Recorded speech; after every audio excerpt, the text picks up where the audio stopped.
The way we view God is a freaking shame. Church is to blame. We trust God but bomb Hussein. We simply loving the scripture. Same scripture that whipped you. Sooner they hit you, religious getting richer.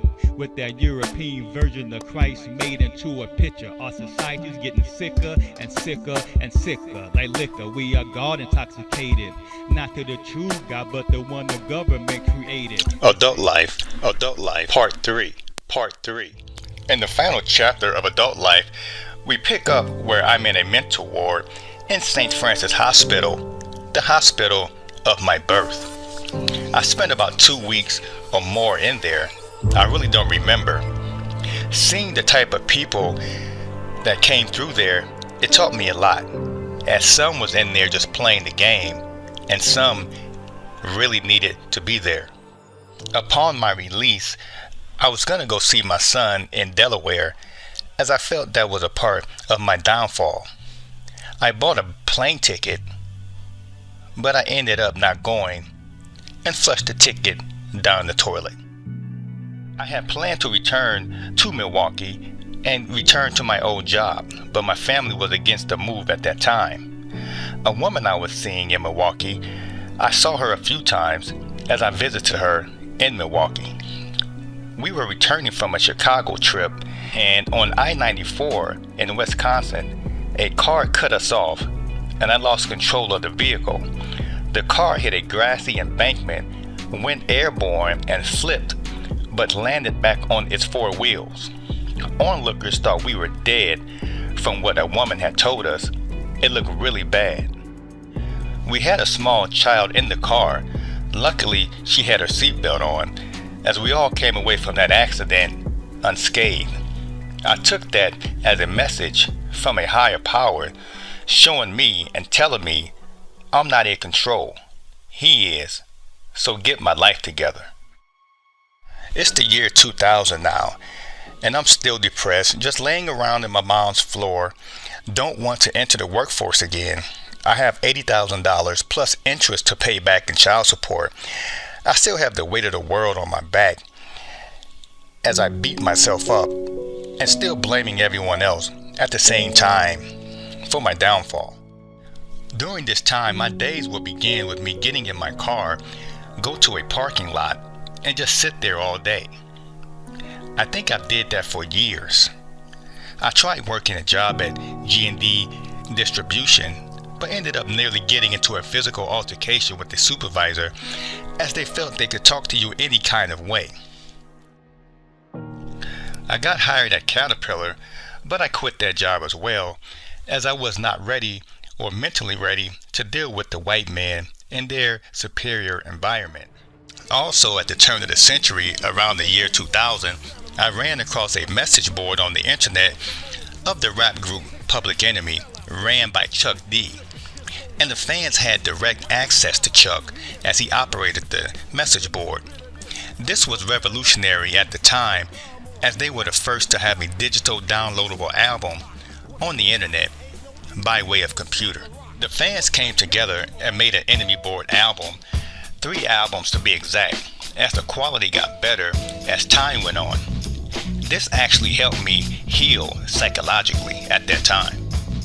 A Public Enemy producer named C. Dr. Warhammer liked my rap skills, so we did an album titled Amagylon.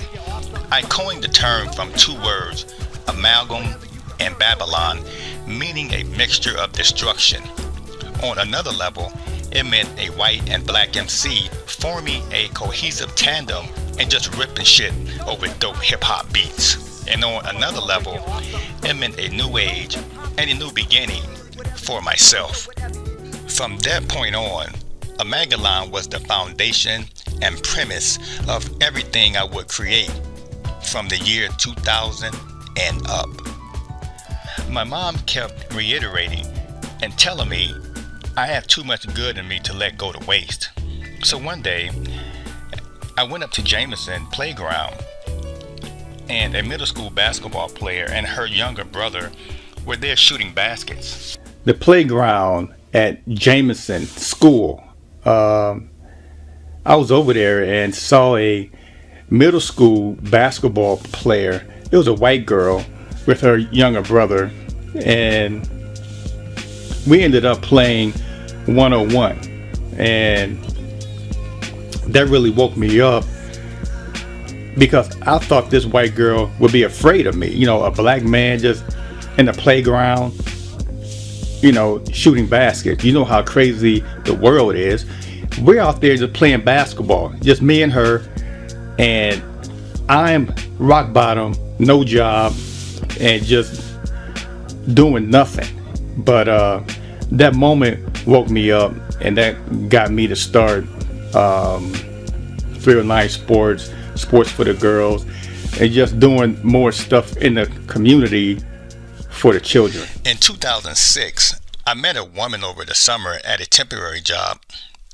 She was a school teacher from a country and rural background, just working there to keep busy over the summer. Her marriage was all but over, and she was looking for a new start.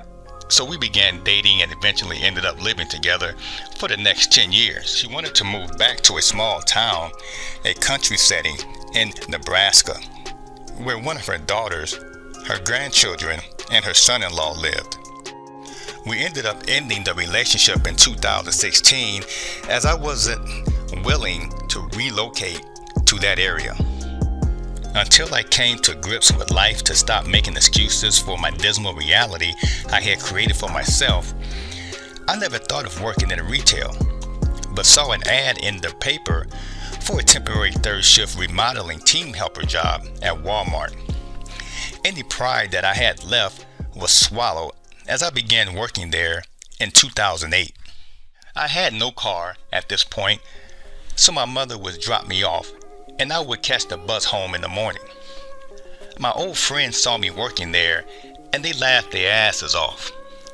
Or if they saw me walking over the bridge to catch the bus home in the morning, they felt a sense of gratification seeing me rock bottom in my hometown of Peoria.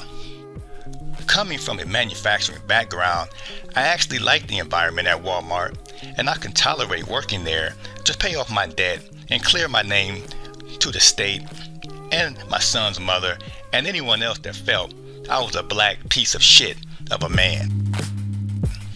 I never established a relationship with my biological son, Joshua Contreras. I finished paying back the child support in 2018. My mother passed away February the 8th, 2013 at the age of 63. My father is still alive today at the age of 72. My brother Mark is married, living in Quincy, Illinois at the age of 47.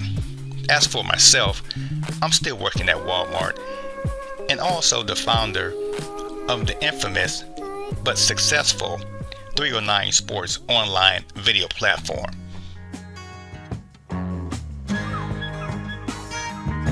Zero to 55, life ain't always great. It's about choices. You're gonna make mistakes. Own up to it and don't make excuses. 0 to 55.